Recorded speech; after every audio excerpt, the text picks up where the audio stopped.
Hello मित्रांनो, नमस्कार. Navodaya pass झालेल्या सर्व विद्यार्थी मित्राचं मनपूर्वक अभिनंदन.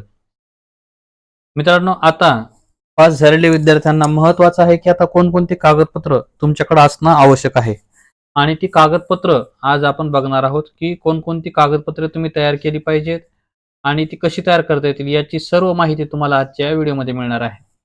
तर मित्रांनो, आत्ताच चॅनलला सबस्क्राईब करून ठेवा. या चॅनलवर तुम्हाला तुम्हाला जेव्हा तुम्ही त्या नवोदय विद्यालयात जाल, तर तो फॉर्म कसा भरायचा याचा सुद्धा एक व्हिडिओ छान पद्धतीने तुम्हाला मिळणार आहे. तर चला सुरुवात करूया. बघा, या ठिकाणी सर्वात अगोदर आपल्या विद्यार्थ्याकडं काय पाहिजे, तर जन्म प्रमाणपत्र. जन्म प्रमाणपत्र हवं आहे आणि तेही ऑनलाईनचं पाहिजे. म्हणजे साधं लिहिलेलं जे असतं ते चालणार नाही. ऑनलाईनची सिस्टीम सध्या आहे. तर तुम्हाला ऑनलाईनचं प्रमाणपत्र हे जन्म जर गावात झाला असेल, तर ग्रामसेवकाकडून काढून मिळेल. तालुक्याच्या ठिकाणी असेल तर नगर परिषद, नगरपालिका किंवा महानगरपालिका या ठिकाणी हे प्रमाणपत्र तुम्हाला ऑनलाईन काढून मिळतं. तर ते तुम्हाला ऑनलाईनचं प्रमाणपत्र पाहिजे, जन्म प्रमाणपत्र. त्यानंतर 5वीचं गुणपत्रक पाहिजे. 3री, 4थी, 5वी तिन्ही वर्गाचे गुणपत्रक तुम्हाला या ठिकाणी लागणार आहेत. ते तुम्हाला काढून ठेवायचे आहेत. त्यानंतर रहिवासी प्रमाणपत्र हे एक तुम्हाला लागणार आहे. ते आपल्याला काढून ठेवायचं आहे.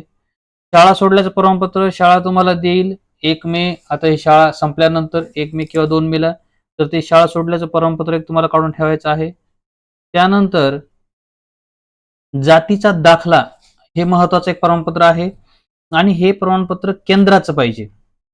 आपल्याकडं महाराष्ट्र शासनाचं जातीचा दाखला काढलेला असतो.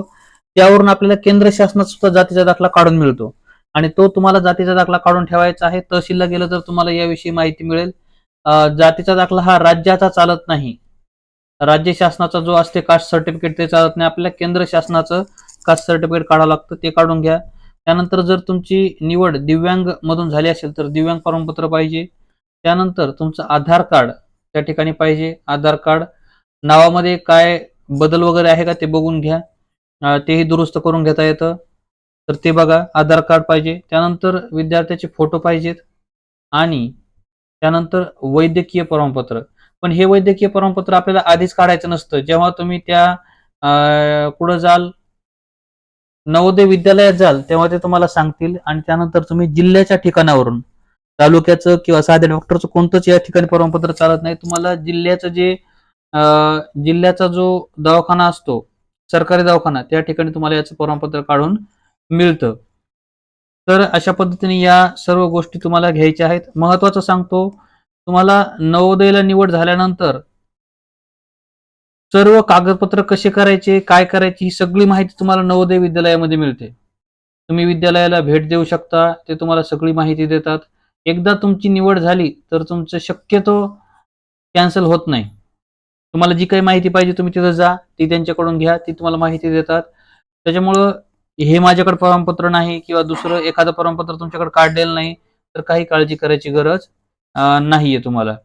तर अशा पद्धतीनं आता तुम्हाला मी याच्यानंतर काय करणार आहे, एक व्हिडिओ देणार आहे, की नवोदयमध्ये फॉर्म मिळाल्यानंतर तो कसा भरायचा.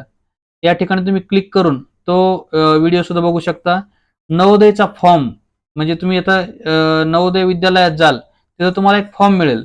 तर तो फॉर्म कसा भरायचा त्याची पूर्ण माहिती तुम्हाला या व्हिडिओमध्ये असणार आहे. तो व्हिडिओ तुम्ही बघा. भेटूयात पुढच्या व्हिडिओमध्ये. धन्यवाद.